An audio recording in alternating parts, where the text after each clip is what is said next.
Hi y'all, it's Joanne. Welcome back.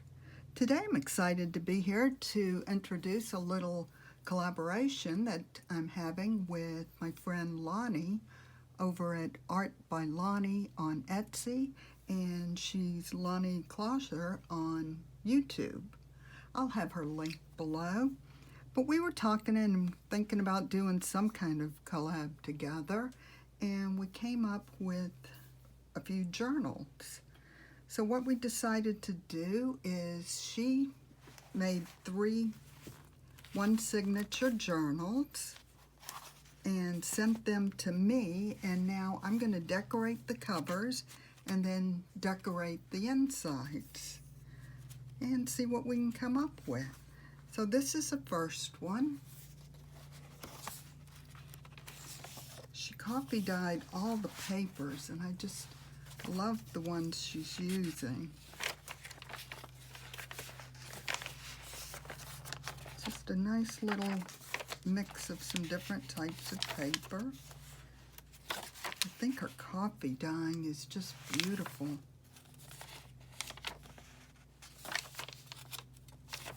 Just enough, to give it a little variety and character. Look at these shorthand pages. I've never had those.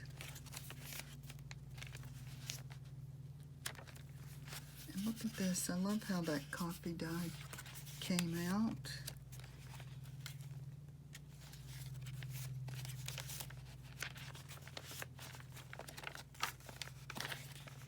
Pretty colors. I like how she tore this top edge on here. But I think this is going to be a fun base to work with. So that's the first one. And here's polka dots. Not quite sure what I'm going to do with this cover, add to it. And the inside is one of my printables. It's a collage page. But it's basically the same types of pages. They're all 60 pages. And again, I like how she tore this top. Beautiful coffee dye.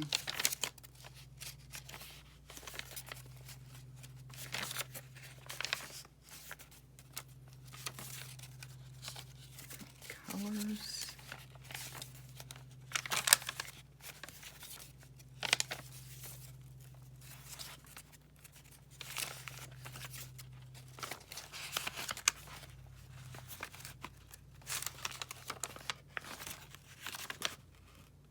Just got to decide what I want to do with them now. Got some ideas started. I think I want to do one as a botanical. And look at this. I already started on this cover. Thought this was so pretty. Thinking about calling it Lady in Blue. But again, it's the same pages inside, so I won't go over every one, but I think these are really nice. So anyway, I thought I'd do one botanical, maybe one or two, I'm not even sure. Maybe some kind of vintage French theme, something like that. So that's the journals, and I know I want to have some aged paper, so I thought I'd take a few minutes and let's just age some papers together. I'm not going to use all of these, but I do want to use some of these.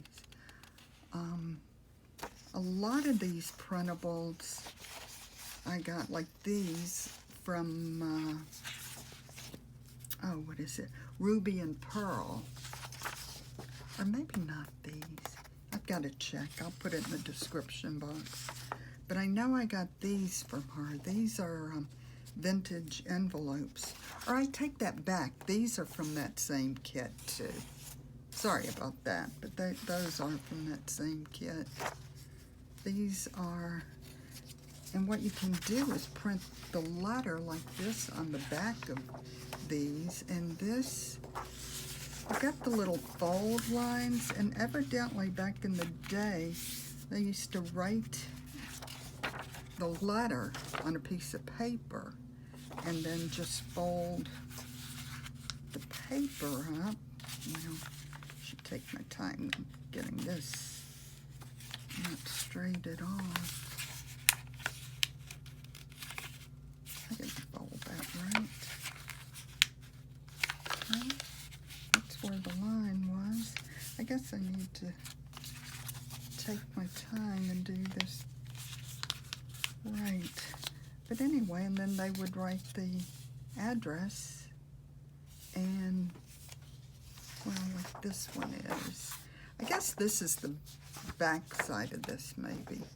I don't know. I've got to look at these again and see. Pardon me babbling away here. But anyway, these are some of the letters. This was in the kit too. This was, I think I got this on Creative Fabrica. I thought that was kind of neat. I might use that. And this was in the Ruby and Pearl XO kit, as were these. So why don't we go ahead and start. What I did, some of these, like these, I had mentioned before, I've got an old paper trimmer with an old blade in it that kind of eats up the paper. And I decided to keep it just, you know, when I want to do some aging of paper. See how it kind of chops it up a little bit. This one had even pulled off a couple of pieces. So I think that's it's a nice start for aging. And then some of them, I just take my metal ruler, and that can give you a bit of a sloppy edge too. Mine's not very sharp, so do some of these.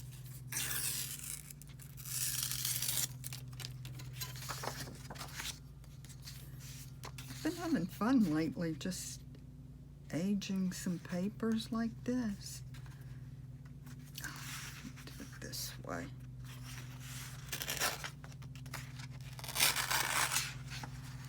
Well, maybe I will.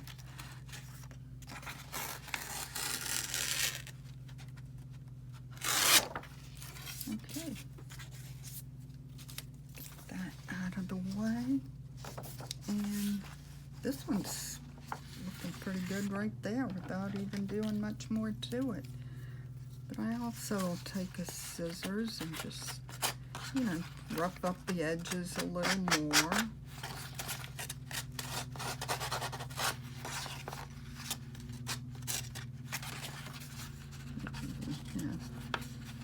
Little dog ear kind of thing.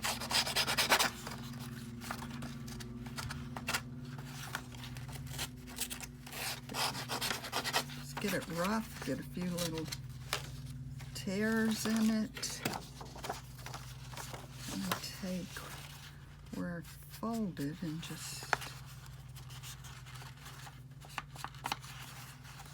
do that. And then let's just go ahead and get a couple more places like that. And like I said, you could print something on the back, but I kind of like leaving them plain, so you've got plenty of journaling room. And you can tell this was folded. She's got the little fold lines in. So you just do that. And ink that a little bit. Then do the same with this one.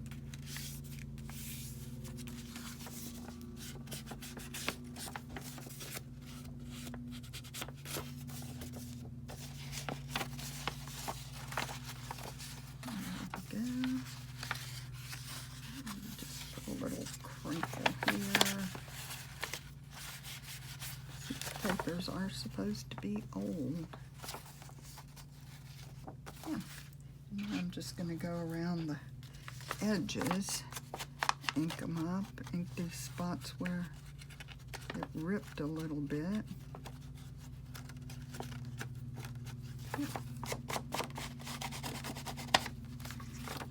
Make them age appropriate.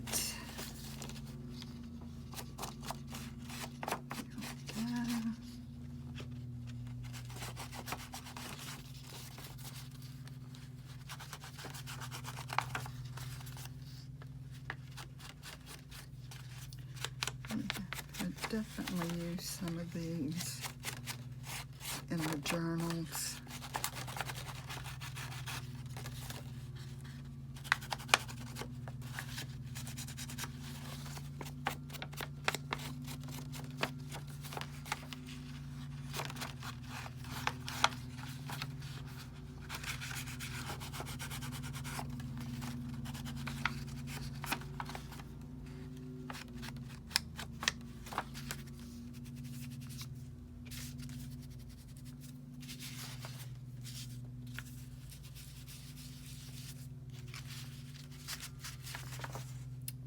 What do you think?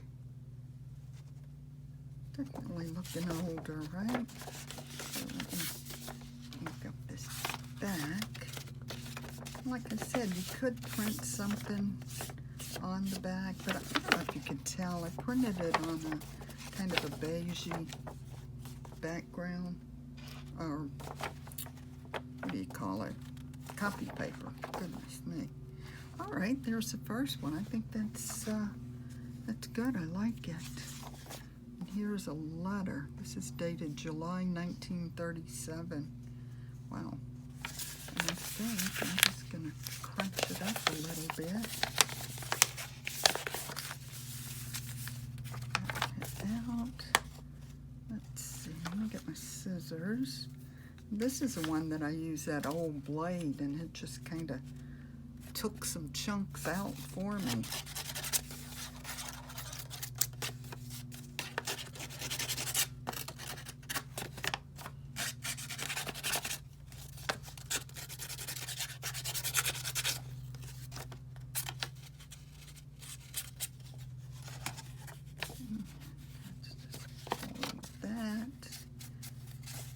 A little ink.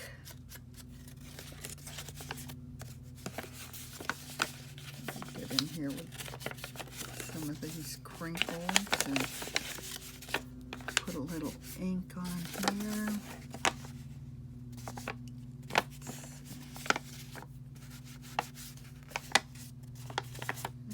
There we go. The sides inked up.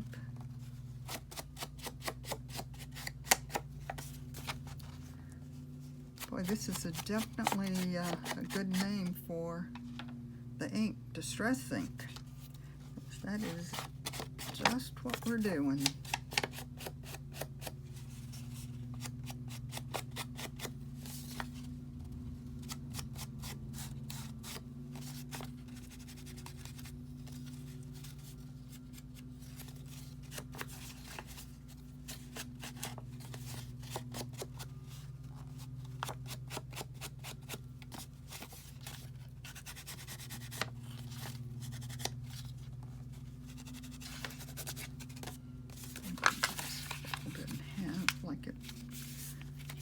Probably would have been, and get some ink there.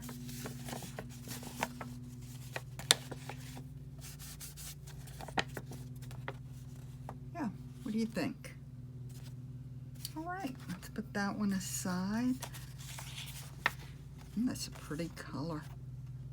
Love that. What else? This is one of the letters where you fold up, just write the letter on the inside. Here's your address. That's really cool. An old invoice of some sort. This is a pretty blue. So yeah, we've got a lot to work with. So yeah, I'm definitely going to be using some of these in the journals. Just need to decide on covers. I'm not sure if I'm going to do the covers first, or see how it goes with the with what I'm doing inside the pages and embellishments and things? I don't know. Let's switch it up. Sometimes I like to do the cover first and go from there, and other times I do it the other way around. What about you? You go back and forth, or do you have like a formula? I know a lot of people I've heard talk about, they basically have a basic formula with how they do journals. Personally, I don't, but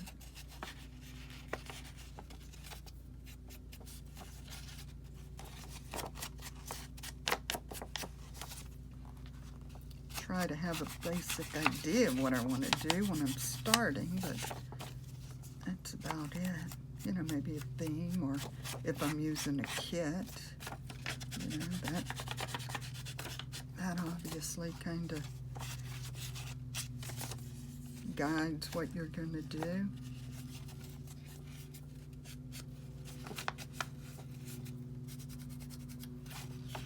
And then again, you know, you don't have to completely follow any plan, right?